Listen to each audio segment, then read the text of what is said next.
বন্ধুদের সাথে গল্প করেন, আড্ডা দেন, পীরের কাছে যান। মেয়েরা সবে বরাতের নামাজ পড়ে না, কিন্তু স্বামীর সাথে ঝগড়া করে, আছে না নেই? খুব ভালো করে বোঝেন, সবে বরাতে সারা রাত নামাজ পড়ার চেয়ে স্বামীর জন্য এক গ্লাস পানি আগিয়ে দিলে, স্বামীকে আদর করলে, স্বামীর সাথে ইয়ার্কি মারলে বেশি সওয়াব হবে। আমরা বন্ধুদের সাথে আড্ডা দিই, স্বামীরা পুরুষেরা কি ফুর্তিতে গল্প করি, বাড়ি গেলেই মাশাআল্লাহ সিংহ, বউয়ের যে কোনো কথায় রাগ হয় না? আল্লাহ রাসূল সাল্লাল্লাহু আলাইহি ওয়াসাল্লাম বলছেন, খিয়ারুকুম লি আহলিহি ওয়া আনা খায়রুকুম লি আহলি।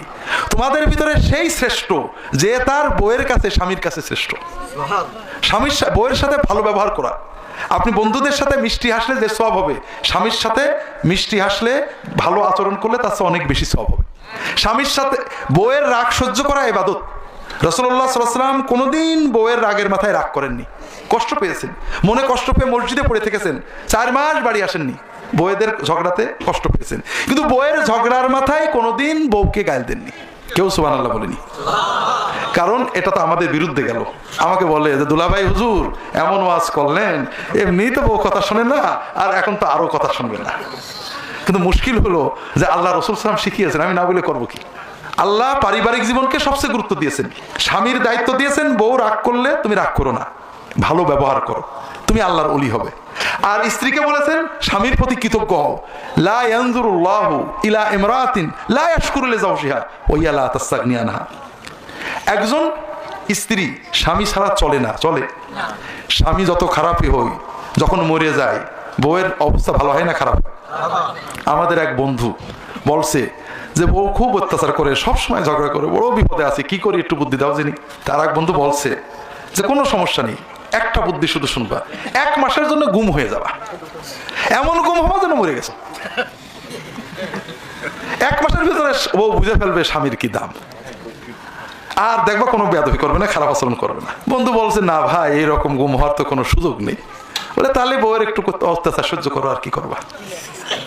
স্বামী যত খারাপ হোক, স্বামী যখন মরে যায়, যে লোকটা কালকেও বউটাকে ইজ্জত করে কথা বলতো, ননদ সম্মান করে কথা বলতো, দেওর সম্মান করে কথা বলতো, শাশুড়ি সম্মান করে কথা বলতো, গ্রামবাসী সম্মান করে কথা বলতো, স্বামীটা মরার সঙ্গে সঙ্গে ওই মেয়েটা অসহায় হয়ে যায়, ঠিক না? যে স্বামী স্ত্রীর জন্য খাটে, আয় করে, কেউ ওই বউটার খারাপ দৃষ্টিতে তাকালে লাফ মেরে যেয়ে পড়ে, সেই স্বামী কি করে এটা বউটা দেখে না, খালি কি করলো না এটাই চিন্তা করে। আমার স্বামী এই দিল না, তাই দিল না, তুমি কি করলে, তোমার কাছে কিছু পেলাম না। আল্লাহ রাসূল সাল্লাল্লাহু আলাইহি ওয়াসাল্লাম বলছেন, যে স্ত্রী স্বামীর অবদানের কথা মনে রাখে না, স্বামীর প্রতি কৃতজ্ঞতা তার নেই, সেই স্ত্রীর দিকে আল্লাহ তাকানি না। যতই সবে বরাত করুক আর যতই সদকদর করুক, আল্লাহ তাকান না।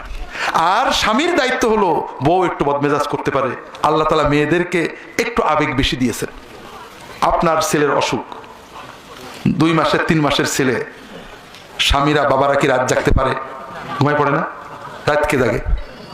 কে জাগে? মা জাগে। এত ঘুম কাতুরে মা, বাচ্চার অসুখ হলে রাতের পর রাত জাগে, ঘুমায় না। এটা হলো আবেগ, ইমোশন। এই কারণে রাগটা একটু বেশি হয়। আর আপনি যেমন ঘুমাতে পারেন, আপনার ধৈর্যও বেশি হতে হবে। এই জন্য আল্লাহ আপনার উপরে দায়িত্ব দিয়েছেন, বউ একটু রাগবাগ করলে সবর করবা, কারণ ওর আবেগটা বেশি, ও মা, ওর মাতৃত্বের দাবি, ওর মমতাও বেশি, আবেগও বেশি, রাগবে বেশি, ঠান্ডা হবে তাড়াতাড়ি। এই জন্য তোমারও দায়িত্ব ভালো ব্যবহার করা, আর বউয়ের দায়িত্ব কৃতজ্ঞতা এবং আনুগত্য। এটা ইবাদত, আমরা গুরুত্ব দিই না।